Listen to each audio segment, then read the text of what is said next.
자, 오늘 설교 제목입니다. 성경은 역사다. 성경은 역사다.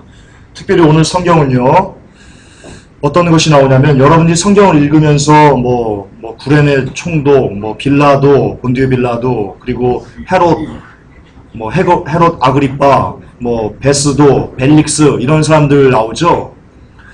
그 사람들의 역사를 여러분들에게 보여드릴 겁니다. 역사책에 기록되어 있는 그 모습들을. 그래서 제가 뭘 여러분들에게 요구할 거냐면요, 여러분들이 성경을 읽으면서도 천국과 지옥을 믿지 못하는 것 중에 하나가 뭐냐면, 이 성경이 정말 사실이야? 이게 정말 역사책이야? 신화 아니야? 만든 거 아니야? 이런 것들이 있을 수 있습니다. 그래서 여러분들 역사에 나왔던 그 사람들의 모습과 성경에 나온 모습을 제가 믹싱해서 교차해서 여러분 보여드릴 겁니다. 그러면 어떤 현상이 일어나면요, 이 설교를 듣고 나면 여러분들 마음에 성경이 정말 사실이구나. 야, 그러면 성경이 사실이면 예수님께서 말씀하신 지옥 그리고 다시 오신다는 약속이 이거 역시 역사적인 사실이구나 라는 것을 여러분이 믿으시기를, 제가 오늘 그것을 목적으로 설교를 준비했습니다. 성경은 역사다. 시작하겠습니다.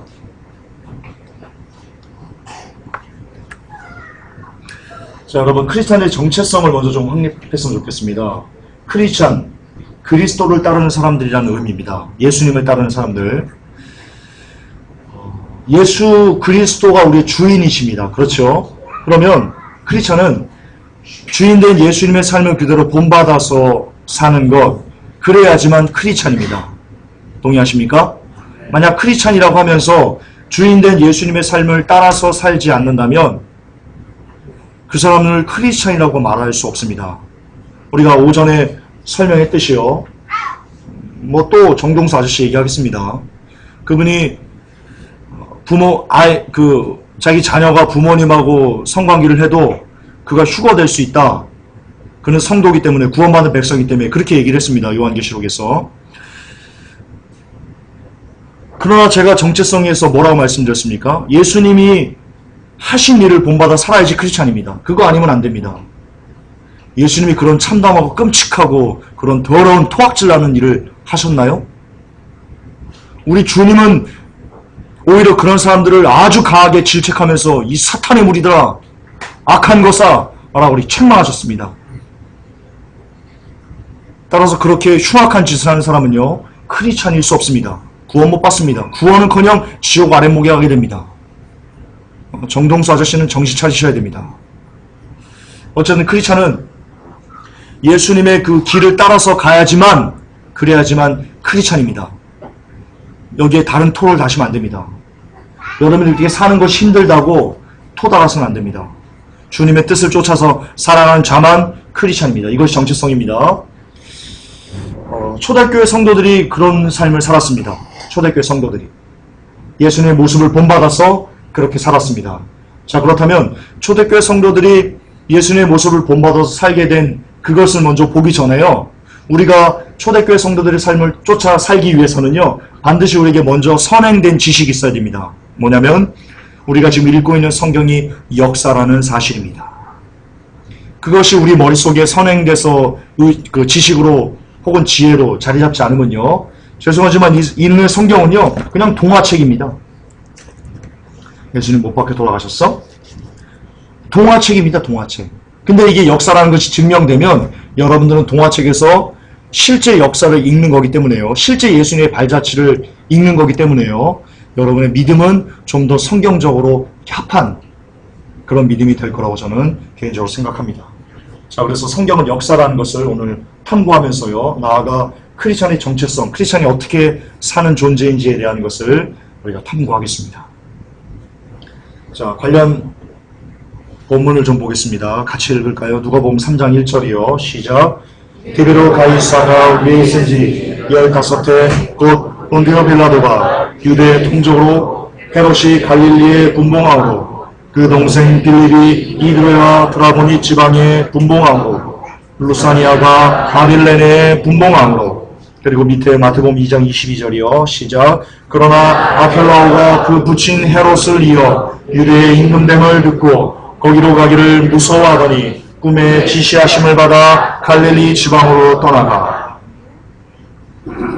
여러분 여기서 아켈라오, 마태복음 2장 22절의 이 아켈라오스는요, 이름이 헤롯 아켈라오입니다. 아켈라오 헤롯인가? 빌립 헤롯인가? 제가 뒤에 볼게요. 뒤에 준비해왔으니까요. 저는 헤롯의 아들입니다. 자, 요 내용들 그냥 지나쳤죠. 역사는 이 내용을 어떻게 기록하고 있는지 확인시켜드리겠습니다. 먼저 여러분 동방 박사 헤롯을 좀 보겠습니다.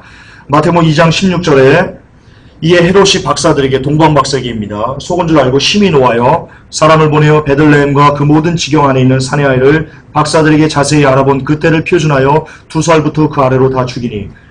여러분 이 내용 아시죠? 예수님의 탄생을 동방 박사가 보고 가서 경배함을 드립니다. 그리고 헤롯에게 가서 유대의 왕으로 나시니가 어디 있느뇨? 라고 묻자 헤롯이요, 속입니다. 너 가서 자세히 알아보고 그리고 다시 와서 나에게 말해라. 그럼 나도 가서 경배하겠다라고 얘기하죠. 속임수였습니다. 그래서 꿈에 지시함을 받고 동방 박사가 다른 길로 가죠. 그러자 헤롯이 속은 줄 알고요, 심히 노합니다. 그리고는 사람들을 보냈어요. 이 그 안에 있는 이 성경 예언에 정통한 사람에게 물어봅니다. 예수님께서 어디에서 언제 나신다 하되, 그래서 그것을 미루어 짐작해서요, 베들레헴과 그 모든 지경 안에 있는 사내 아이를 박사에게 자세히 알아본 그때를 표준해서요, 2살부터 그 아래로 다 죽입니다. 누군지 모르니까. 이 헤롯이요, 헤롯 때문에 예수님께서 요셉이 피신하죠. 근데 헤롯이 나중에 죽습니다. 헤롯 죽습니다. 근데 요셉이 가기를 싫어합니다. 왜냐? 마태복음에 나옵니다. 그러나 아켈라오가 그 부친 헤롯을 유대의 임금됨을 듣고는 요셉이 거기로 가기를 무서워합니다. 이 아켈라오가 헤롯의 아들입니다. 근데 아주 폭군이었습니다. 그 내용이 나옵니다. 그래서 요셉이 여기로 가기를 싫어해서 다른데, 빌립이 그쪽 갈릴리 지방을 다스렸는데요. 빌립 헤롯이 그쪽으로 갑니다. 그 빌립 헤롯이 성군이었습니다. 그 내용들이 나옵니다. 그 내용입니다. 그 내용이요. 자, 이제 이 헤롯 대왕에 대해서 좀 보겠습니다.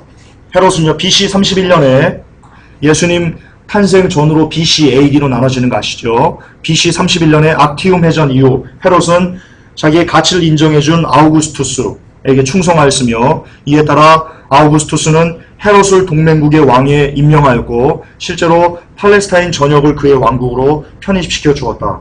지금 역사에 나오는 것을 여러분 말씀드리는 겁니다.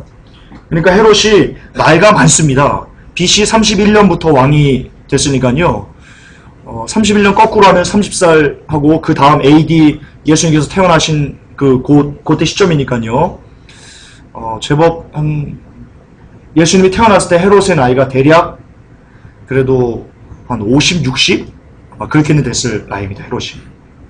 그러니까 예수님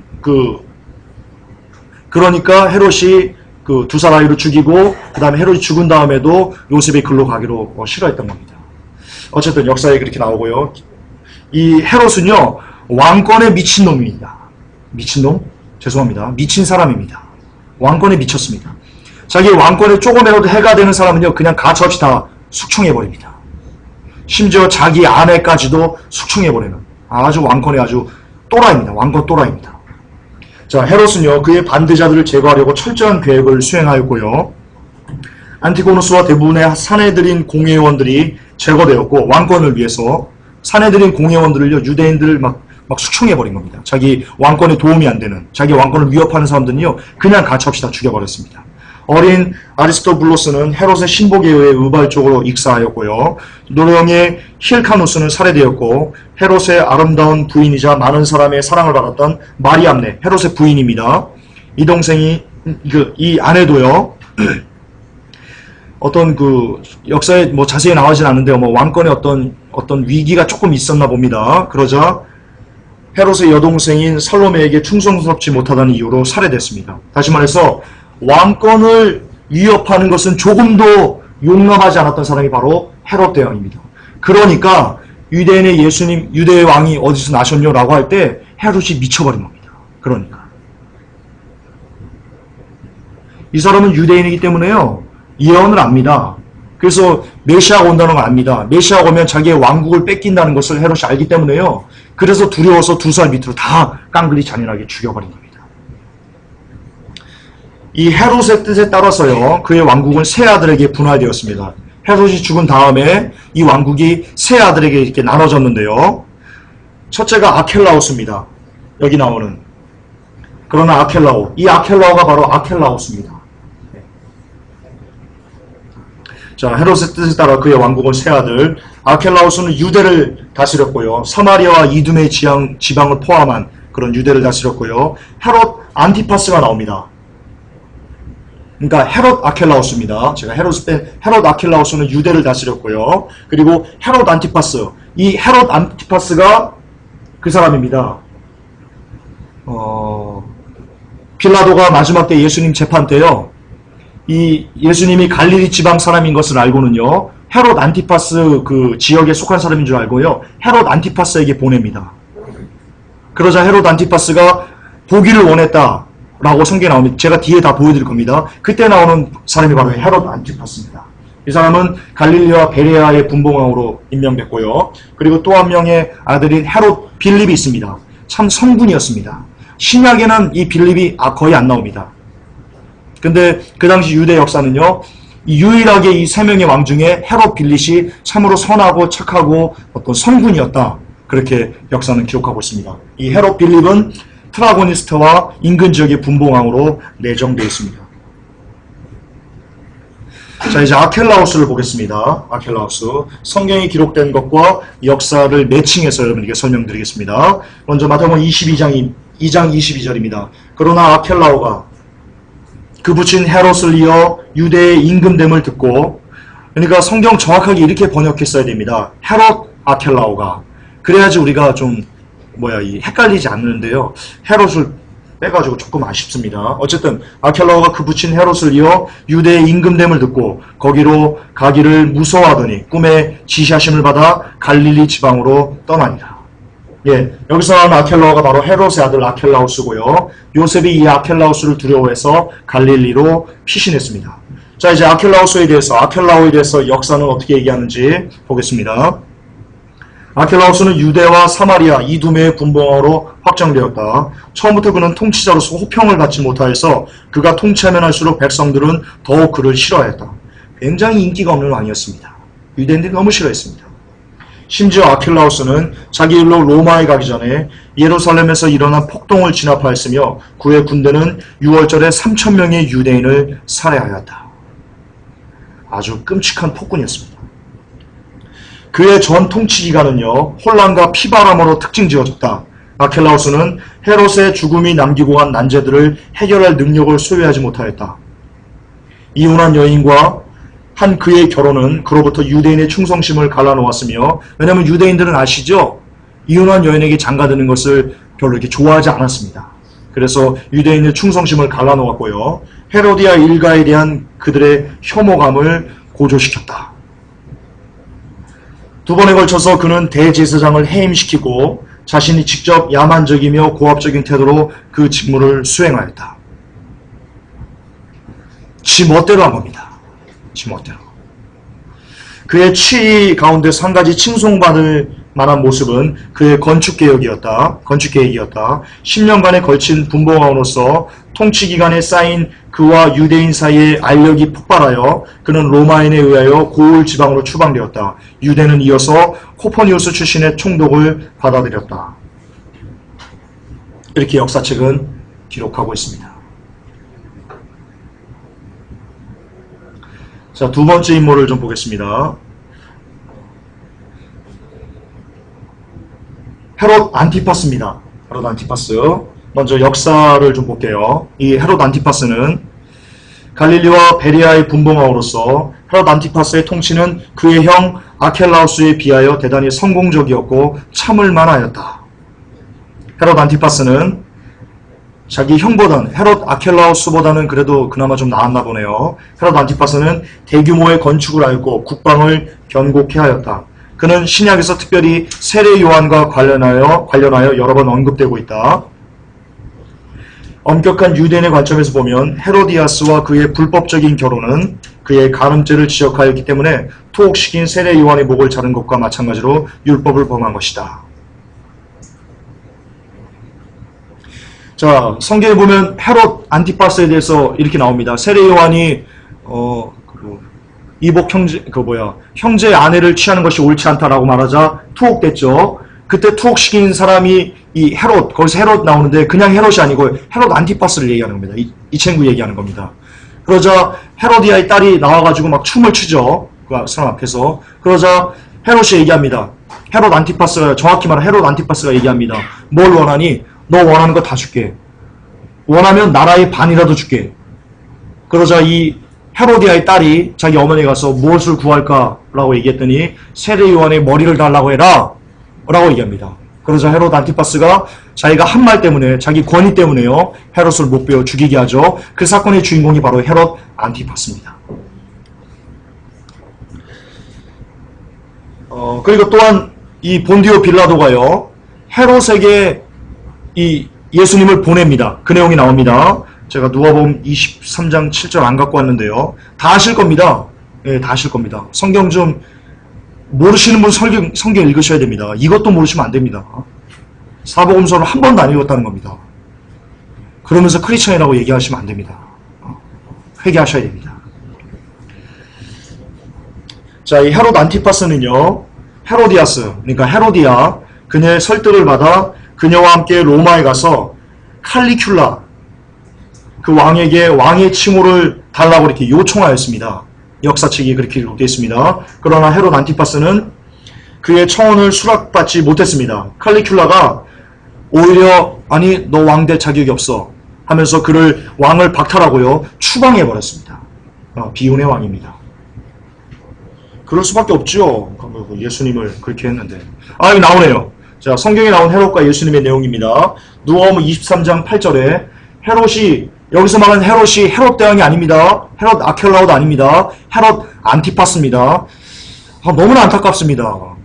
개역 한글에 그렇게 그 번역이 됐어야 됩니다. 이름이 명확하게. 그럼 우리가 좀 더 구분하기 쉬운데 다 헤롯으로 번역되어 있으니까 누가 누군지 구분이 안 됩니다. 그건 참 안타까운 점이 아닐 수 없습니다. 이 헤롯 안티파스가 예수를 보고 심히 기뻐하니 이는 그의 소문을 들었으므로 보고자 한 지 오래였고.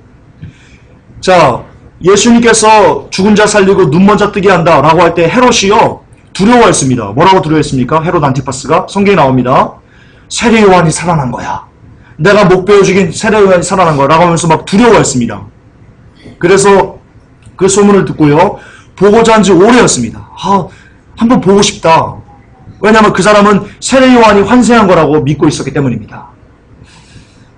또한 무엇이나 이적 행하심을 볼까 바랐던 연고노라. 여기에 담겨져 있는 영적 의미도 많습니다. 예수님을 호기심으로 만나려고 하는 자는 결단코 예수님을 만날 수 없다는 것이 담겨 있는데요. 지금 그 얘기하자는 게 아니고요. 어쨌든 헤롯 안티파스가 호기심으로 이렇게 주님을 만나려고 했던 내용이 성경에 나옵니다. 헤롯 안티파스가 어떻게 누구에게 추방됐다고요? 칼리큘라에게 추방됐습니다. 역사적인 인물입니다. 자, 본디오 빌라도가 나옵니다. 본디오 빌라도. 역사책은 이렇게 기록합니다. 예수께서 활동하시던 시기에 유대를 통치하였던 본디오 빌라도는 10년간 총독의 직임을 수행하였지만, 그러니까 10년 통치합니다. 10년. 빌라도가 결국 AD 36년에는 유대인에 대하여 대단히 잔인하다는 이유로 시저 티베리우스에 의하여 고을 지방으로 추방되었다. 그러니까요, 유대 총독으로 이 사람이 36년에 폐위됐어요. 그러니까 적어도 예수님은 36년 이전에 돌아가신 겁니다. 왜냐하면 36년에 이 사람이 그 시저 티베리우스에 의해서 다른 곳으로 추방됐기 때문에요. 네, 36년 이전에 돌아가신 겁니다. 이 본디오 빌라도는 역사에 많이 나옵니다. 많이 등장합니다. 이 사람이 그 황제에게 지나치게 그 충성을 맹세하려고 금방패를 만들어가지고 이 유대로 갖고 왔다가 유대인들의 항의를 듣고는요, 유대인들의 항의를 듣고 그 금방패를 치웠던 역사도 나오고요. 대단히 잔인했다는 내용도 많이 기록되어 있습니다. 굉장히 잔인무도한 사람이었습니다. 본디오 빌라도. 그리고 본디오 빌라도는 이 세아누스의 천거를 받아서 유대의 총독이 된 사람입니다. 무슨 말이냐? 여러분, 요한복음인가 누가복음에 보면요, 이런 구절이 나옵니다. 이 본디오 빌라도가요, 예수님을 그렇게 놓으려고 합니다. 아시죠? 그리고 충분히 본디오 빌라도는 예수님을 놓을 수 있는 능력과 권한이 있는 사람이었습니다. 근데 본디오 빌라도가 예수님을 못 놓습니다. 못 살립니다. 왜 못 살립니까? 무슨 말을 듣고 오냐면요. 요한복음에 이렇게 되어 있습니다. 유대인들이 이렇게 얘기합니다. 우리에게는 가이사 외에는 왕이 없습니다. 이 시저 얘기하는 겁니다. 지금 나온. 우리에게는 왕이 가이사밖에 없습니다. 가이사 외에 다른 왕이라고 하는 사람들은 반역하는 겁니다. 그런 식으로 얘기를 합니다. 그러자 이 본디오 빌라도가 성경이에요. 그 말을 듣더니 예수를 내어주더라 라고 나옵니다. 그 전까지 그렇게 놓으려고 했습니다. 예수를. 근데 가이사 외에 다른 왕이 있다는 것은 반역하는 겁니다 라고 말하자 그 얘기를 듣고는요. 본디오 빌라도가 예수님을 그냥 이게 죽음으로 이렇게 내버립니다. 그냥 방치합니다. 자, 그 안에 담겨있는 역사적인 사실이 뭐냐면요. 그 당시에 이 시저를 암살하는 그 역모가 있었습니다. 그것이 발각됐습니다. 그 역모의 주체자가요. 세야누스였습니다. 세야누스. 그 당시 로마의 2인자였습니다. 세야누스로. 그 세야누스가 반란하자요. 이 시저가 거기서 관련된 사람들 다 그냥 막 목을 다 숙청해버리는 그런 피바람이 로마에 불고 있었습니다. 그 당시. 이 역모 때문에. 근데 이 본디오 빌라도를 누가 천거해서 유대 총독으로 만들었냐? 바로 그 로마 2인자였던 역모를 일으켜가지고 숙청당한 그 세야누스의 천거에 의해서 본디오 빌라도가 유대의 총독이 됐습니다. 그러니까 지금 이 본디오 빌라도는요. 심장이 오그러든 상태입니다. 왜냐면 그 사람이 천거를 해서 유대 총독이 했으니까요. 연관해서 본디오 빌라도 너도 역모에 가담한 거 아니야? 너도 죽여버리겠어 할까봐 막 불안불안해가지고요. 막 심장이 막 오그러들던 그런 때였습니다. 유대인들도 그걸 압니다. 그러니까 예수님을 놓으려고 하자 이 약점을 유대인들이 막 잔인하게 사냥개처럼 이리처럼 콱 물어버린 겁니다. 너 그래? 너 예수 놓을 거야? 우리가 너 고발할 거야. 너 가이사 외에는 왕이 또 있다고 너 우리가 고발할 거야. 이 얘기를 듣고는요. 가뜩이나 역모에 가담돼서 제 목이 날아갈 것처럼 이렇게 두근두근 하는 사람이 그 말을 듣자 이거 내 이러다가 큰일 나겠다. 내 예수 살리다가 내가 죽겠다라고 하면서 그냥 죽음으로 내어준 겁니다. 이런 역사적인 배경이 있습니다. 그때 나온 본디오 빌라도입니다. 자, 이제 헤롯 아그리파 1세를 좀 보겠습니다. 헤롯 아그리파 1세. 헤롯 안티파스가 AD 39년에 왕위를 박탈당하고요. 조금 차이가 있네요. 역사책마다 조금씩 1, 2년씩 차이가 있습니다. 이건 다른 역사책이기 때문에 아까 헤롯 안티파스가 AD 36년에 폐위당했다고 했죠. 근데 이 역사책은 39년인데 플러스 마이너스 1, 2년 정도는요. 얼마인지 우리가 용납할 수 있는 겁니다. 크게 문제 삼지 않으셔도 됩니다. 어쨌든 헤롯 안티파스가 AD 39년에 왕위를 박탈당하고 고로 추방된 뒤에 그의 뒤를 이어서요. 헤롯 아그리파 1세가 왕이 됩니다. 그는 젊은 시절 로마에서 대단한 사치와 방종 속에서 성장하였고요. 헤롯 아그리파 1세가 중년의 나이에 들어가자 그는 클라우디우스에 의하여 추방되었고 남부 팔레스타인의 구석진 곳에 피신하였다. 빈곤과 파산에 직면한 그는 자살하기로 작정하였으나 그의 신실한 아내가 그를 설득하여 자살을 멈추게 했다. 팔레스타인에서의 수차에 걸친 절망적인 경험 끝에 그는 로마에 가서 그의 채권자들에게 몸을 숨기는 데 성공하였다. 지금 역사 얘기하는 겁니다. 헤롯 아그리파 1세는 성경이 어떻게 나오는지 제가 비교해서 말씀드릴 겁니다. 그는 로마에서 티베리우스 황제의 양자인 가이우스 칼리큘라. 아까 칼리큘라가 누구를 쫓아냈다고 했습니까? 헤롯 안티파스요. 예. 이 티베리우스 황제의 양자인 가이우스 칼리큘라의 친구가 되고자 노력하였다. 만사가 헤롯 아그리파 1세를 위하여 잘 되어갔지만 어느 날 가이우스와 함께 마차를 탄 자리에서 만일 황제가 죽는다면 좋을 것이라고 한마디 하였다. 티베리우스가 이 말을 전해 듣고 헤롯 아그리파 1세를 투옥하였다. AD 37년에 티베리우스가 죽자 칼리큘라가 계승자가 되고 헤롯 아그리파는 칼리큘라에 의하여 석방되고 그의 총애를 입어 AD 39년에 왕으로 임명된다. 역사가 틀린 게 아닌 것 같습니다. AD 36년은 그가 이게 추방된 거고 왕이 폐위까지는 아마 몇 년이 있었던 것 같습니다. 제가 역사가 아니라 자세히 모르겠는데요. 틀리지 않은 것 같습니다. 어쨌든 AD 39년에 왕으로 임명됐고요. 아그리파는 클라우디우스 때로부터 빌립의 분봉복을 떼어받았으며 아까 빌립이 누구라고 했죠? 빌립 헤롯입니다. 빌립 헤롯은 성군이니까요. 계속해서 그 형과 막 헤롯 안티파스 그 두 형은 막 이렇게 추방되고 뭐 하는데 이 빌립 헤롯은 계속해서 그 지방을 이렇게 다스리고 있었던 성군이니까 그렇게 하고 있었던 겁니다. 근데 헤롯 아그리빠가 오면서요, 이 빌립의 분봉국을 떼어받았습니다. 얼마 후에 유대와 이두메, 사마리아도 그의 영토가 됐고요. 이 사람이 다 다스리게 된 겁니다. 헤롯 아그리빠 1세가. 그러나 그는 왕이 되어서도 수년간을 기다렸다가 그의 나라를 다스리기 위하여 팔레스타인으로 돌아왔다. 예, 어쨌든 역사책은 이렇게 기록되는데요. 자, 역사에 나오는 이 헤롯 아그리빠 1세가 성경에 어떻게, 사도행전에 어떻게 나오는지 보여드리겠습니다. 계속 역사 조금만 더 볼게요. 헤롯 아그리파 1세는 4년간 괄목할 만큼 성공적으로 통치하였다. 그는 유대인, 특히 바리새인들의 지지를 받았으며 이 사실은 그가 요한 형제를 죽이고 베드로도 죽이려는 계획을 세운 일에서 분명히 증명된다. 자, 사도행전 12장에 보면요. 뒤에 나오나? 뒤에 나오네요. 조금만 더 하고 제가 뒤에 그 연결을 해서 좀 보여드릴게요. 헤롯 아그리파 1세는 요령이 있고 빈틈이 없는 통치자였다. 예루살렘에서 그는 유대인의 반발을 살만한 일은 피하도록 하였다. 예루살렘의 성전 안에서 칼리큘라가 자기의 동상을 세우고자 하였을 때 이것을 저지함으로써 그는 예루살렘에서 평화를 유지하도록 하였다. 여러분, 예루살렘 성전 안에 그 칼리큘라가 자기의 동상을 세우려고 했습니다. 우상을 세우려고 한 겁니다. 예루살렘에. 유대인들이 반발하죠. 독립운동 일으킵니다. 이거 세우면. 그래서 헤롯 이 아그리빠가 그걸 알고는요, 왕이시여 그러시면 안 됩니다. 유대 민족을 잘 하시지 않습니까? 하면서 설득해서요, 세우지 않게 했습니다. 그래서 예루살렘에서 평화가 유지되도록 했습니다. 그러고 보면 헤롯 아그리빠 1세는 참 지혜로운, 어떤 지혜가 있는 그런 왕이었던 것 같습니다. 비록 헤롯 아그리빠 1세가 예루살렘을 흥미있어하는 것처럼 하였지만 사실상 그는 헬레니즘의 숭배자였고 그리스 로마적 향락에 탐닉하였다. 그는 심각한 질병을 얻어 AD 44년에 지겹고 고통스러운 죽음을 맞았다. 여기서 심각한 질병이 뭐냐? 성경에 나옵니다. 헤롯 아그리빠가 얘기하자 사람들이 이것은 신의 소리다 라고 얘기합니다. 그러자 헤롯 아그리빠가 아그리빠 1세가 그 얘기를 듣고는요, 맞다, 신의 소리다 라고 하면서 하나님께 영광을 돌리지 않았습니다. 그래서 성경은 벌레가 먹어, 충이 먹어 죽으니라 라고 되어 있습니다. 그게 바로 AD 44년에 얻은 병입니다. 그 심각한 질병.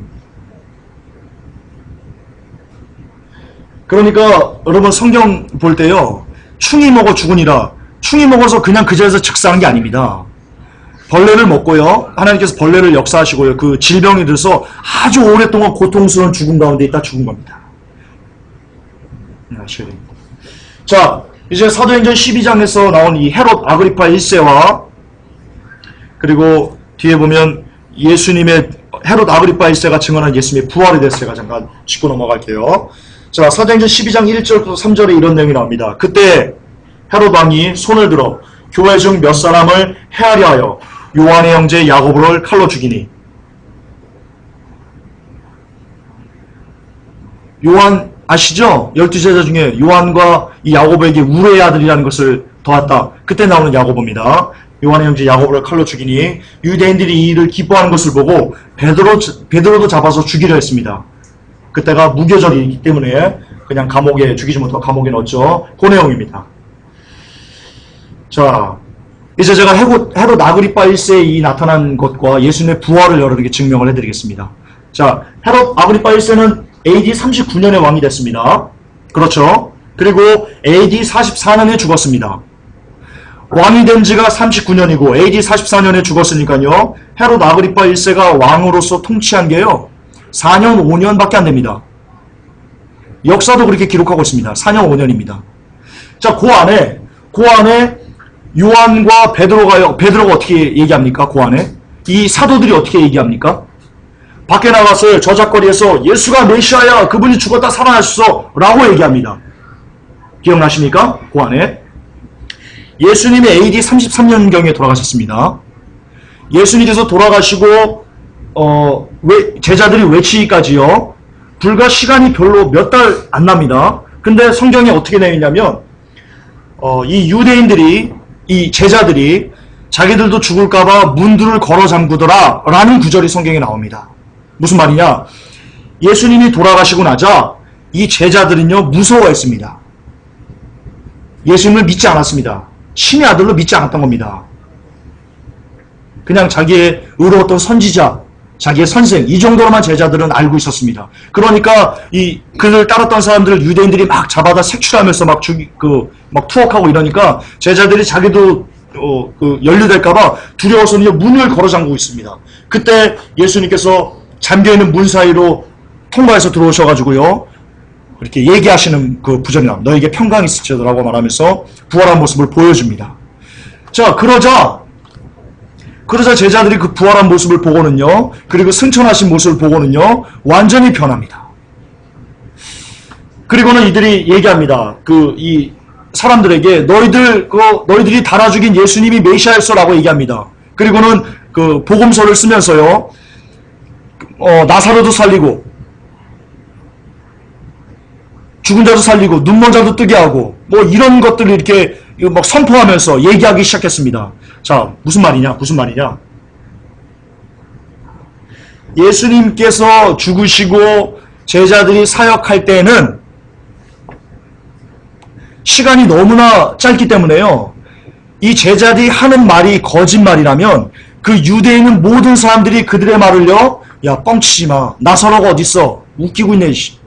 우리가 다 아는 나사로가 어딨어? 라고 할 수 있다는 겁니다. 왜냐면 시간이 너무나 촉박해요. AD 39년에 왕이 됐고요. 44년에 죽었어요. 근데 그 안에 요한과 야고보가 복음을 전하다 죽었어요. 어떻게 복음 전하는지 성경에 나오죠? 예수가 메시아예요. 그분이 살아났어. 부활하셨어. 죽은 자도 살렸어. 그렇게 전했습니다. 그게 거짓말이라면 유대인들이 믿겠습니까? 거짓말을? 다 살아있다니까요. 옆집 아저씨, 예수님께서 죽으실 때 그것을 본 옆집 아저씨 살아있고요. 나사로도 살아있고요. 나사로 살아있었습니다. 이때. 나사로의 마리아도 살아있고요. 마르다도 살아있고요. 마리아, 마르다, 나사로가 다 살아있을 때입니다.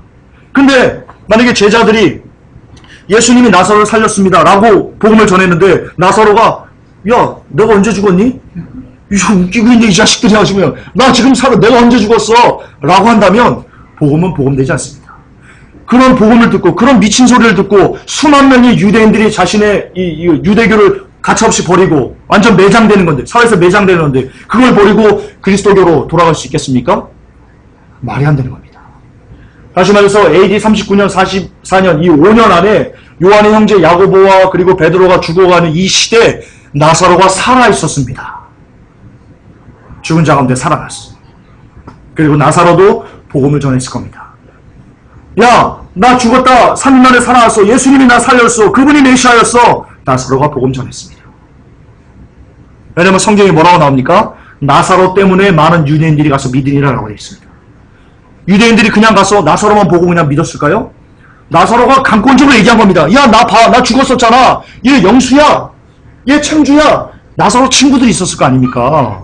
그래서 얘기하는 겁니다. 보면, 야, 나 죽었었잖아. 너희들 내 장례식에 왔었잖아. 예수님이 나 살렸어. 예수님이 메시아였어. 그렇게 얘기하니까 나사로 때문에 많은 사람들이 믿은 겁니다. 이때 그때입니다. 모든 사람들이 예수님이 AD 33년이니까 불과 몇 년 안 되니까요. AD 33년부터 44년까지 10년도 안 됩니다. 10년 동안에 예수님께서 활동하던 그 사람들이 다 죽었을까요? 제자들만 빼고 다 죽었을까요? 그래서 거짓말해도 먹히는 걸까요? 아닙니다. 10년 때 죽은 사람 누구나 있을까요? 얼마나 될까요? 거의 다 95%는 다 살아있는 겁니다. 유대인들이. 예수님의 행적도 보고요. 예수님이 무리를 걸은 것도 이렇게 보고요. 5,000명에게 떡 준 것도 보고요. 우리가 보는 성경의 기록들에 대한 그 사복음서에 기록된 그 모든 것을요. 유대인들의 95%가 다 알고 있었던 얘기인 겁니다. 제자들의 변화. 그렇게 두려워서 문을 걸어 잠그고 있었던 그들이 죽음으로까지 나아가면서 베드로가 어떻게 됩니까? 베드로 얼마나 두려워했습니까? 예수님 면전에서 예수님 욕하면서 저주하면서 예수님을 버렸던 베드로입니다. 겁이 많았던 분입니다. 그런데 불과 10년도 안 돼가지고 예수님 죽으신 지 10년도 안 돼가지고 베드로가 어떻게 됩니까? 지하에 그 감옥에서 어떻게 됩니까? 이제 다음 날이면 나 죽습니다. 근데 천사가 발을 툭툭 치면서 깨워야 될 정도로 깊이 잡니다. 여러분, 창조형제 내일 창조형제 죽습니다. 내일 목표에 죽습니다. 잠 옵니까? 잠 오면 마약하는 겁니다. 끊으세요. 참 누구도 잠 안 옵니다. 근데 베드로는요, 원래 용감하지 않았던 베드로입니다. 겁도 많았고요, 실수도 많았던 베드로입니다. 근데 이 베드로가 예수님 죽으신 지 10년도 안 돼가지고 감옥에서 그 다음날 목이 쳐서 죽는데, 그리고 내 눈에서 내 형제인 야고보가, 같은 동료였던 야고보가 순교하는 것을, 칼로 잔인하게 죽는 것을 보았음에도 불구하고 그날 그 착고에 쳐가지고는요, 쿨쿨 코를 올면서 잠을 잡니다. 무엇을 뜻합니까? 베드로가 무엇을 보았을까요? 베드로 사도가 도대체 무엇을 보았을까요? 예수님의 부활을 본 겁니다. 예수님은 살아계신 하나님이십니다. 여러분은 그것을 성경을 통해서 지금 보고 있는 겁니다. 그것이 뜻하는 의미를 제가 마지막 때 클로징 멘트로 여러분에게 해드리겠습니다. 자, 헤롯 아그리파 1세의 죽음입니다. 사도행전 12장 21절부터 25절까지요. 25절만 봅시다. 다 봐야 되겠네. 같이 읽겠습니다. 21절 시작. 헤롯이 나를 택하여 왕복을 입고 위에 앉아 백성을 효요한데 백성이 크게 부르되 이것은 신의 소리요 사람의 소리는 아니라 하거늘 헤롯이 영광을 하나님께로 돌리지 아니하는 고로 사자가 곧 친히 충이 먹어 죽으니라. 하나님의 말씀은 응하여 더하더라. 25절 바나바와 사울이 부조회를 마치고 마가라는 요한을 데리고 예루살렘에서 돌아오니라. 자, 여기서 또 하나 알 수 있습니다. 먼저 헤롯의 죽음을 좀 볼게요. 여기서 충이 먹어 죽으니라라고 되어 있죠. 헤롯 아그리파가 역사에서 언제 죽었습니까? AD 44년에 죽었습니다. 요게 그 내용입니다. 고통스럽게 죽었다는 게. 자, 여기서 25절 좀 봅시다. 바나바 사울이 부조회를 마치고 마가라는 요한을 데리고 예루살렘 돌아오니라.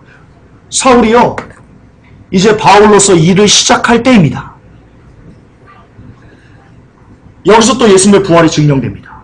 여러분, 사울은요, 가말리알 문하고요, 대제사장이 될 수 있는 그런 모든 권력을 다 갖춘 사람이었습니다. 그냥 그가 잠잠히 입만 닫으면요, 차기 대제사장이 바로 바울이었습니다. 근데 바울이 성경에서 어떻게 됩니까? 매 맞고요, 3번 파선하고요, 엄청 굶주리고요, 결국 예수를 위해서 못 베어가 죽습니다. 근데 사울이 어땠습니까? 예수 믿는 사람들 잡아다가 죽이는 일에 앞장섰습니다. 예수님께서 돌아가시고요, 10년도 안 돼가지고요, 사울에서 바울로 변화됩니다. 10년도 안 됐습니다. 헤롯 아그리파의 죽음을 보면 10년도 안 된 상태였어요. 어떻게 그럴 수 있을까요? 사도행전에서 누가가 기록한 대로 그가 오전 정오쯤에 길을 가는데 하늘에서 소리가 있어서 사울아 사울아 네가 왜 나를 핍박하느냐, 가시로 뒷발질하는 것이 너희의 고통이다 라는 그 음성, 예수님의 현현을 보았기 때문에 사도 바울이 완전히 뒤집어진 겁니다. 다시 말해서 사도 바울의 변화, 예수님의 죽은 지 10년도 안 돼서 사도 바울이 예수님을 위해서 죽는 사람으로 나아간 이 변화가 예수님의 부활, 예수님의 신성, 예수님의 살아계심, 예수님의 역사를 우리에게 생생하게, 똑똑하게 증명해주고 있습니다. 그렇습니다. 예수님은 살아계신 하나님이십니다. 자, 헤롯 아그리파 2세를 봅시다. 헤롯 아그리파 1세가 AD 44년에 죽고 나서요, 그의 뒤를 이어 17살 난 아들 헤롯 아그리파 2세는 계승하지 못했네요. 계승하지 못하고 후에 레바논 지방의 콜키스 지역을 분배받았다. 그러나 얼마 후에 그는 갈릴리 부분과 윗 요단을 포함한 빌립의 이전 분봉국을 얻었다. 몇 살에 영토를 얻었는지는 모르겠네요. 어쨌든 이 헤롯 아그리파 2세는 네로에 의하여 갈릴리의 여러 곳과 베레아의 율리아스란 도시를 다스리게 되어 영토가 확장되었다. 비록 헤롯 아그리파 2세가 예루살렘에 저택을 갖고 있었지만 왕국의 수도는 가이사라 빌립보였다. 유대인들은 그가 명목상의 유대교인임을 알고는 그를 싫어하였다. 이름뿐이 유대인인 거죠. 유대인의 역사를 돌이켜볼 때 그의 통치는 하찮은 것이었다. 그의 통치 기간에 역사는 이렇게 됩니다. 누가는 사도행전 26장 26절에 32절에 그가 바울의 재판이 참석하였다고 적고 있다. 그의 통치 기간에 끔찍스러운 유대 전쟁이 발발하였다. 그는 AD 100년경에 죽었다. 자, 이 헤롯 아그리파 1세의 아들인 헤롯 아그리파 2세가 사도행전 성경에 어떻게 나오는지 보여드리겠습니다. 자, 사도행전 26장에 나타난 헤롯 아그리파 2세입니다. 왕께서는 이 일을 아시기로, 바울이 지금 변론하는 겁니다. 왕께서는 이 일을 아시기로 내가 왕께 담대히 말하노니 이 일에 하나라도 아시지 못함이 없는 줄 믿나이다. 이 일은 한편 구석에서 행한 것이 아니니이다. 여기서 왕은 아그리빠입니다. 헤롯 아그리빠 2세를 말하는 겁니다. 헤롯 아그리빠 2세는 유대인의 왕이기 때문에요. 지금 바울이 말하는 것을 다 알고 있습니다. 예수님께서 나신 것, 예수님께서 기적을 베푸신 것, 예수님께서 십자가에 돌아가신 것, 그리고 이런 모든 것들을 소문을 다 알고 있는 왕입니다. 그러니까 바울이 왕은 이 일을 다 아시기로 내가 왕께 담대히 말할 수 있습니다. 라고 사도 바울이 얘기했던 겁니다. 아그리빠 왕이요, 선지자를 믿으시나이까? 유대인이니까, 어쨌든 유대인이니까, 명목상일자로 유대인이니까 선지자를 믿으신 줄 아나이다. 사도 바울이 이렇게 얘기하는 겁니다. 아그리빠가, 정확하게 번역합시다. 헤롯 아그리빠 2세가 바울더러 이르되 내가 적은 말로 나를 권하여 그리스도인이 되게 하려 하는도다. 뭘 알 수 있습니까? 헤롯 아그리빠 2세는요, 그리스도인이라는 개념을 알고 있었던 겁니다. 그리스도인의 개념. 그리스도인의 개념은요, 안디옥에서 사도 바울을 통해서 처음으로 나타나는 겁니다. 그러니까 다 알고 있는 겁니다. 바울이 가로되 말이 적으나 많으나 당신뿐 아니라 오늘 내 말을 듣는 모든 사람도 다 이렇게 내가 결박된 것 외에는 나와 같이 되기를, 나처럼 그리스도인이 되기를 하나님께 원합니다. 왕과 총독과 번이게와 그와 함께 앉은 사람들이 다 일어나서 물러가 서로 말하되 이 사람은 사형이나 결박을 당할 만한 행사가 없다. 그러니까 이 헤롯 아그리빠 2세가 이렇게 얘기하는 겁니다. 듣더니 야 이 사람 바울, 사형 당할 죄가 없어. 풀어줘. 그렇게 얘기하는 겁니다. 이에 헤롯 아그리빠 2세가 베스도도로, 당시 유대 총독인 베스도도로, 본디오 빌라도는 폐위된 겁니다. 베스도도로 일러 가로되 이 사람이 만일 가이사에게 호소하지 않았다면 놓을 수 있을 뻔 하였니라. 이렇게 얘기합니다. 헤롯 아그리빠 2세에 나타난 내용입니다. 성경에. 자, 이제 사도행전의 총독들을 좀 보겠습니다. 사도행전에 총독이 많이 나오죠. 벨릭스 나오고, 본디오 빌라도 나오고, 베스도도 나오고. 자, 벨릭스에 대한 역사 기록입니다. 벨릭스는 유대인들을 다루는 데 있어서 그의 전임자들보다 더 거칠었다. 아주 거친 사람이었답니다. 베스도는요, 베스도의 통치 기간은 상황이 괄목할 만하게 호전되었으나 그는 유대인에 대처할 능력이 없었기 때문에 소환되었다. 이렇게 짤막짤막하게 나와 있는데요. 사도행전은 이렇게 얘기합니다. 사도행전 24장 27절에 이태를 지내서 보르기오 베스도가 벨릭스의 소임을 대신하니 벨릭스가 유대인의 마음을 얻고자 하여 바울을 구류하여 두니라. 사도행전 24장 24절에 수일 후에 벨릭스가 그 아내 유대 여자 두루실러와 함께 와서 바울을 불러 그리스도 예수 믿는 도를 듣거늘. 여기서 나온 벨릭스, 역사 나온 벨릭스 제가 교차해서 보여드렸습니다. 자, 크리스천의 아주 최고의 대적이집니다. 네로. 기독교에 대한 로마의 박해 서곡이 바로 이 네로부터 시작합니다. 네로는 적그리스도의 모형입니다. 따라서 네로를 공부하면요, 이제 나타나는 적그리스도가 여러분들을 어떻게 죽일 것인지가 너무나 명명백백하게 알 수 있게 됩니다. 이 네로에게는 적그리스도의 영이 임했습니다. 주목하십시오. 네로가 어떻게 크리스찬들을 죽이는지 이게 반복됩니다. 이제 곧 여러분들에게 반복됩니다. 자, 기독교에 대한 로마의 박해 서곡은 네로 황제에 의해 울려 퍼졌다. 이 사람은 AD 54년부터 68년까지 있었습니다. 자살로 생을 마감했습니다. 네로의 본명은 루키우스 도미티아. 그냥 네로 클라우디우스 양자였습니다. 우리는 한국 사람입니다. 한국말만 잘하면 됩니다. 자, 네로는 기독교인들을 때로는, 자, 보십시오. 네로는 기독교인들 때로는 짐승들에게 찢기고 죽게 했고, 이거 여러분과 동일시하면서 보셔야 됩니다. 네로가 적그리스도의 영입니다. 우리도 짐승에 찢겨 죽게 합니다. 요한계시록이 나옵니다. 요한계시록 6장에 짐승들로 찢겨서 죽게 하는 게 나옵니다. 네로가 했던 일을 그대로 적그리스도가 합니다. 자, 계속 봅시다. 네로는 기독교인들 때로는 짐승들에 찢기고 죽게 했고, 때로는 십자가에 매달아 처형하거나 또는 화형에 처했으며, 심지어는 자신의 정원에 나무를 세워 그들을 묶어놓은 후 산채로 기름을 받아서요 화형에 처함으로써 그들이 인간 봉화가 되게 하였다. 우리들 얘기입니다. 정신 차리셔야 됩니다. 자, 역사가 타키투스가요, 이 네로에 대해서 이렇게 기록하는 부분이 나옵니다. 황제의 거듭된 부인과, 이게 무슨 부인이냐면요, 이 네로가요, 그 시적 영감을 얻기 위해서요, 로마 시내를 불태웁니다. 역사책은 어떻게 기록하냐면요, 로마 시내가 불탈 때요, 거기서 불타는 것을 보면서 칠연금을 뜯으면서요, 시를 읊었답니다. 시적 영감을 얻기 위해서 로마 시내에 불을 지펴버리는 그런 개망나니가 바로 네로였습니다. 자, 근데 이것을 알게 됐습니다. 로마 시민들이 일부러 네로가 너무나 기가 차리다는 이유로 로마 시내에 불을 질렀다는 것을 알고는요, 봉기를 일으킵니다. 그래서 그것을 막기 위해서 부인합니다. 아니야, 내가 불 지르지 않았어. 그 내용입니다. 자, 황제의 거듭된 부인과 내가 불 지르지 않았어, 이런 부인과 신들에게 바쳐진 희생제사에도 불구하고 황제가 화제를 명령했다는 의심은 그치지 않았다. 그래야 네로는 이 소문을 없애기 위하여 이미 배덕적 행위로 인하여 시민들의 증오를 받고 있던 기독교 신자들에게 혐의를 뒤집어 씌우고 이들을 잔혹하게 처형하기로 결정했다. 여기서 말하는 배덕적 행위가 뭐냐면요, 여러분 그 당시 유대인 기독교인들은요, 부부간에도 형제자매라고 얘기를 했습니다. 그러자 그것을 그 기독교를 깎아내릴 어떤 그 악한 영들이요, 야, 쟤네 근친상간한다라고 소문을 냈습니다. 그리고 예수님의 피를 성찬식 하잖아요.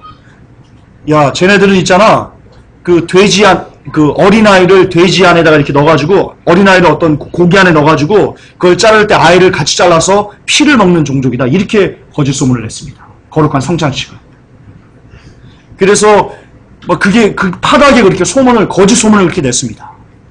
여기서 알 수 있는 게 있습니다. 크리스천들은요, 세상 사람들에게요, 이렇게 취급함을 당하는 존재일 수밖에 없습니다.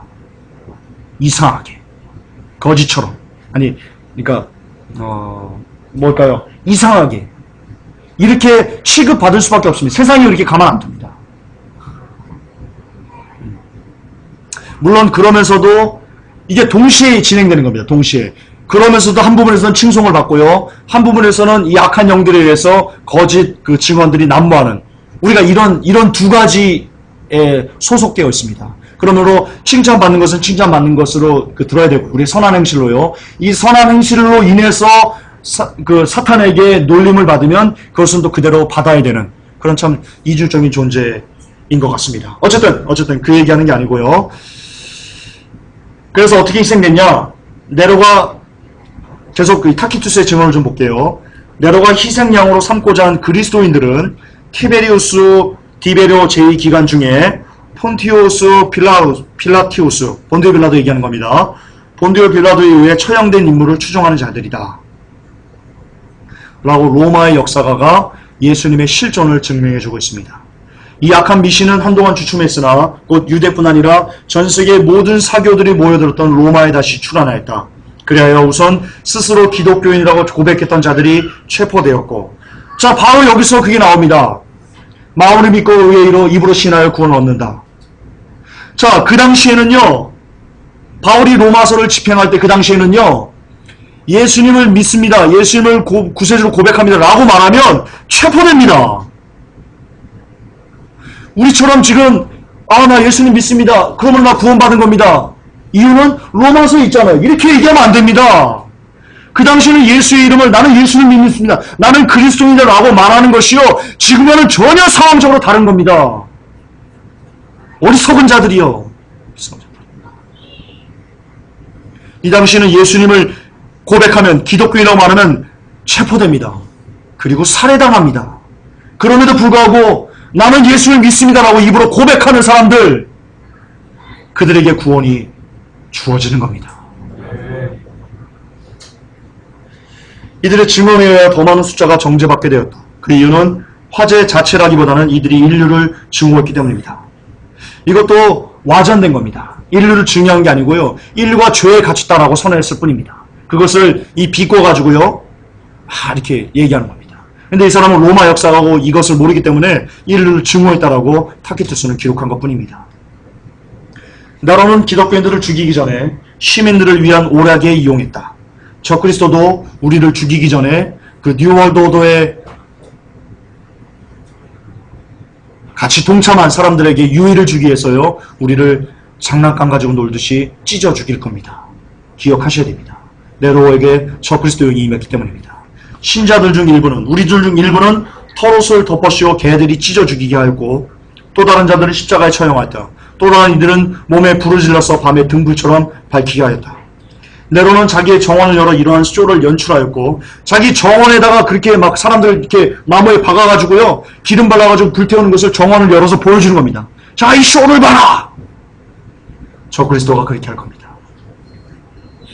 그는 마치 전차 경주자처럼 옷을 입고 전차를 타고 돌아다님으로써 원형 경기장에서 비참한 광경을 연출하였다. 완전 미친놈인 겁니다. 완전 미친 겁니다. 이 때문에 시민들은 벌을 받아 마땅한 이 사람들에게 자비심을 느끼기도 하였다. 왜냐하면 이들은 일반인들의 분노를 가라앉히기 위해서가 아니라 한 인간의 잔인성을 만족시키기 위해 죽어왔기 때문이다. 이게 타키투스의 평입니다. 로마에, 그 네로에 대한. 다른 역사책에는요, 이렇게도 기록된 구절이 있습니다. 이렇게 죽어가면서도 크리스찬들이 자신의 믿음을 버리지 않는 것을 보고 많은 로마인들이 예수님을 믿게 되었다라고 역사책에 기록한 부분도 있습니다. 어떻게 그럴 수 있었을까요? 예수님 죽으신 지 이 로마 때는요, AD 66년, 몇 년이야? AD 54년부터 68년이니까요, 예수님께서 AD 33년에 돌아가셨습니다. 20년이 채 안 됩니다. 그러면 예수님 당시에 태반이나 살아있습니다, 사람들이. 근데 티모시 그라프가 얘기한 것처럼 예수님이 신하였으면, 제자들이 거짓말로 한 거였으면 20년도 채 안 된 태반이나 사람, 거의 90% 가까운 사람들이 살아있는데 그 많은 수만 명의 사람들이 이렇게 온몸에 기름이 발라지면서 화형되면서 봉화되면서 그러면서도 내게는 예수밖에 없다라고 말하면서 죽을 수 있습니까? 그게 거짓말이라면, 예수님이 안 계셨으면, 예수님이 살아나지 않았으면 그게 가능합니까? 이 티모시 그라프, 이 저주받을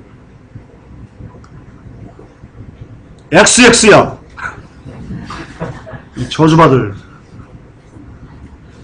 여러분, 이분들이 증명합니다. 산채로 타 죽어가면서요, 예수님이 살아났어, 그분이 하나님이셔, 그분이 이 땅에 다시 재림하셔 라는 것을 증명하고 있습니다. 자신의 몸을 다 태워가면서요. 정신 차려야 됩니다. 이 세상은 정신 차려야 됩니다. 더구나 타키투스는 친로마 역사가입니다. 친로마. 그럼에도 불구하고 이렇게 기록했습니다. 자, 이제 거의 끝부분입니다. 예수님의 제자들의 순교를 봅시다. 야고보 어떻게 죽었습니까? 역사적인 사실입니다. 기록입니다. 처음 우리가 만날 순교자는 세베대 아들인 야고보인데요. 아까 왜 헤롯 안티파스인가요? 헤롯 안티파스인가 아그리빠인가? 갑자기 둘 중에 하나입니다. 네. 다시, 네. 아그리빠 1세. 거기서 요한의 형제 야고보를 죽였다고 하죠. 이 사람 이분 얘기하는 겁니다. 야고보의 순교는 스테반이 죽은 후 10년이 채 지나지 않아 일어났다. 스테반 집사님이 먼저 죽은 겁니다. 스테반 집사님이. 이에 헤롯 아그리빠가 유대의 총독으로 임명되자 유대인들에게 환심을 얻을 목적으로 그리스도인들에 대하여 매서운 박해를 가기 시작했을 때 돌에 맞아 죽었다고 전해진다. 스테반 집사 얘기하는 겁니다. 스테반 집사. 야고보는 칼에 죽었다고 성경에 나옵니다. 빌립입니다. 그는 채찍에 맞았으며 감옥에 갇힌 후 AD 54년에 십자가에서 처형되었다. 마태입니다. 그는 파티아와 에티오피아에서 사역을 하였고 에티오피아에서 박해받았으며 AD 60년 나다바에서 민을창으로 살해당하였다. 작은 야고보 94세 때 유대인들이 구타당하고 돌로 맞아 결국 뇌에 손상을 입고 순교했다. 아주 장수하셨네요. 오래 계시다가 끝에 순교하셨네요. 마띠아 아시죠? 12제자 중에 마띠아. 유다의 자리를 채운 마띠아는 다른 대부분의 제자들보다 잘 알려지지 않았으나 유다 이스카리옷의 공백을 메우기 위하여 임명되었다. 그는 예루살렘에서 돌매질을 당하였으며 후에 참수형을 당하여 순교했다. 안드레입니다. 보리떡 5개, 물고기 2마리 하면 안드레 생각나시죠? 그분입니다. 안드레는 많은 아시아 국가들에게 복음을 전파하였다.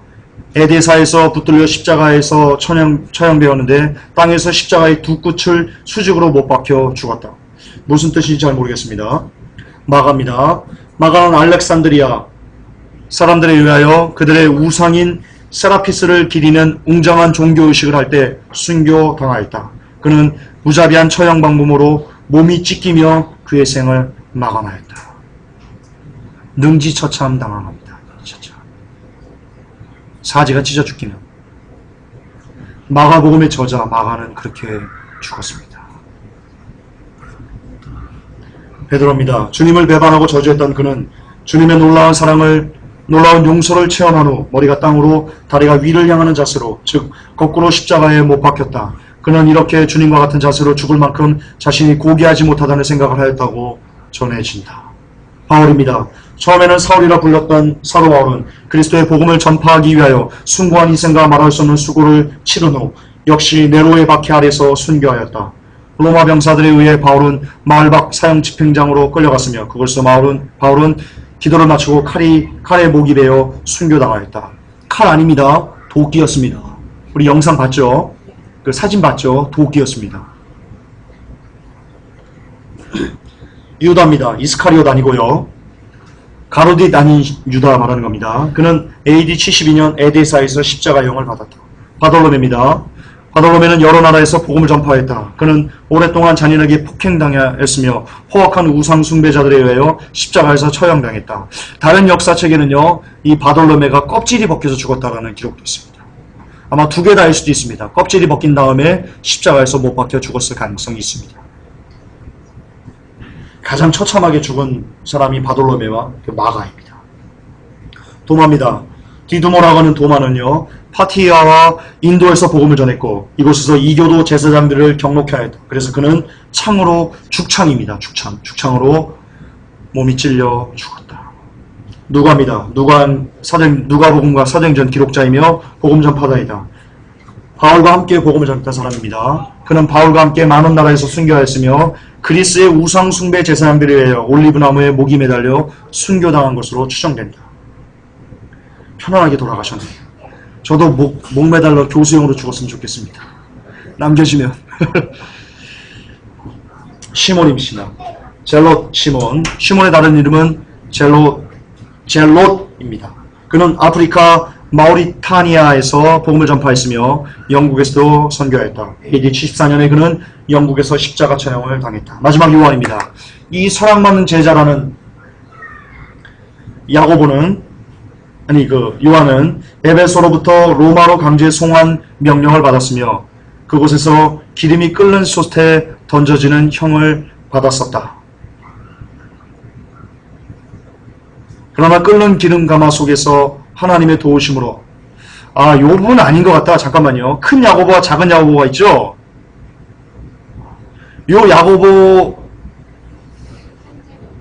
그분이 아닌 것 같습니다. 헤롯 아그리파 1세, 맞나? 좀 헷갈립니다.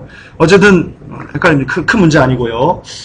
자, 에베소로부터 로마로 강제 송환 명령을 받았으며, 그곳에서 기름이 끓는 솥에 던져지는 형을 받았었다. 그러나 끓는 기름 가마 속에서도 하나님의 도우심으로 해를 입지 않았고 기적적으로 살아나게 되었다. 그 후 도미티안은 그를 반모섬으로 추방하였고 요한은 그곳에서 요한계시록을 기록하였다.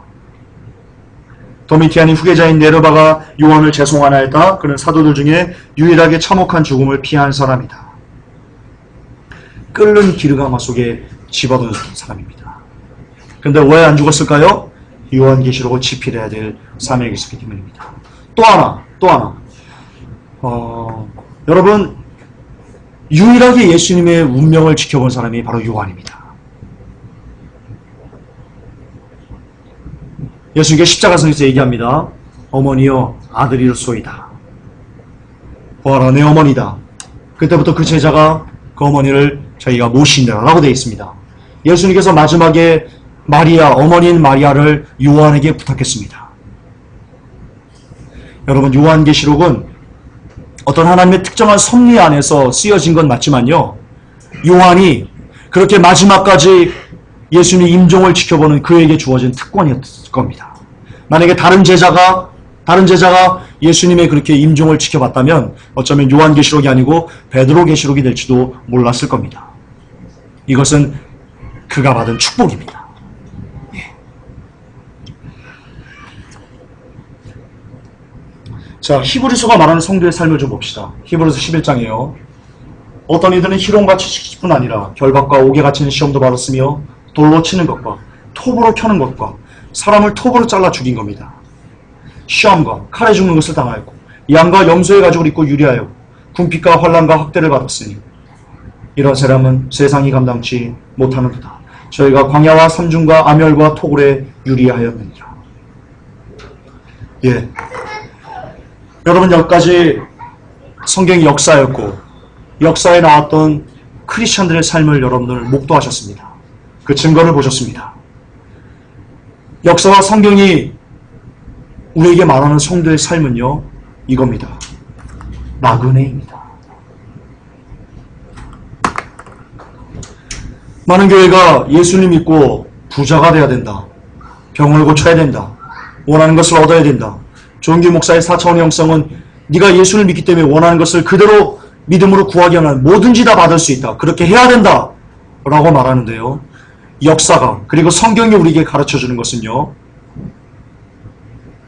4차원의 영성이 나타나는 가르침은 단 0.1%도 없습니다.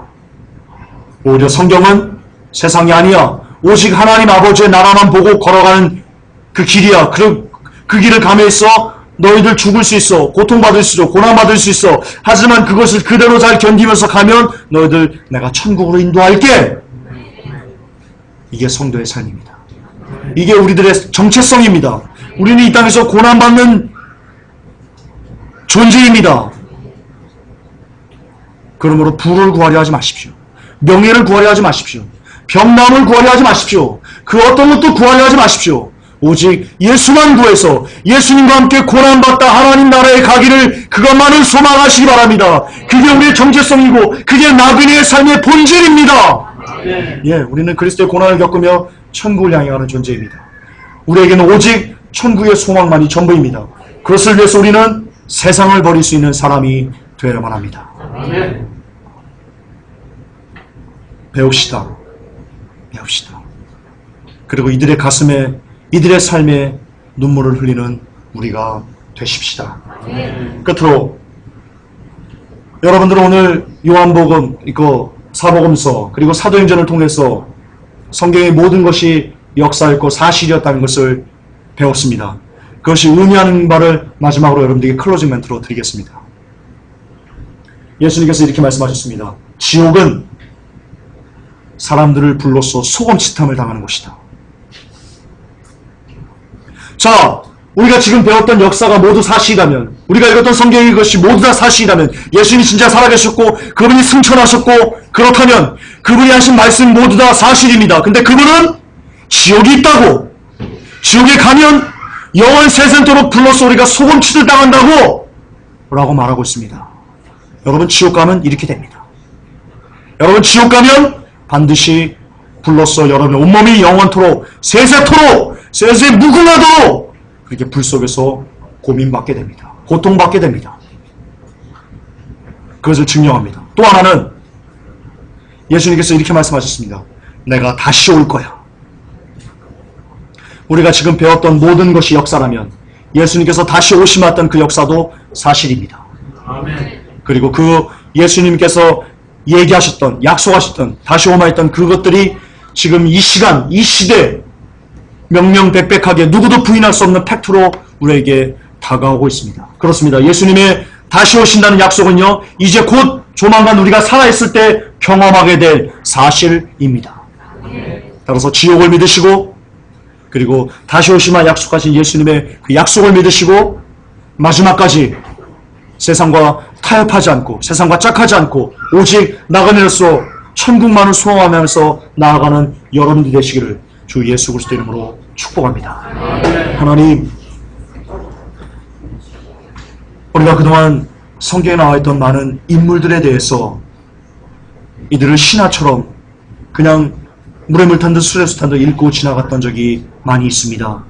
이 시간 회개합니다. 그리고 다시 한번 이 성경 모든 것이 사실이고 실제고 역사였고 팩트였다는 것을 가슴에 새겨서 이제는 말씀을 한자 한자 읽을 때마다 이 말씀이 살아서 우리의 영과 혼주가 관절과 골수를 찔러 쪼개는 그런 능력의 말씀으로 자리 잡게 하여 주시옵소서. 예수님의 이름으로 기도합나이다. 주님 감사합니다.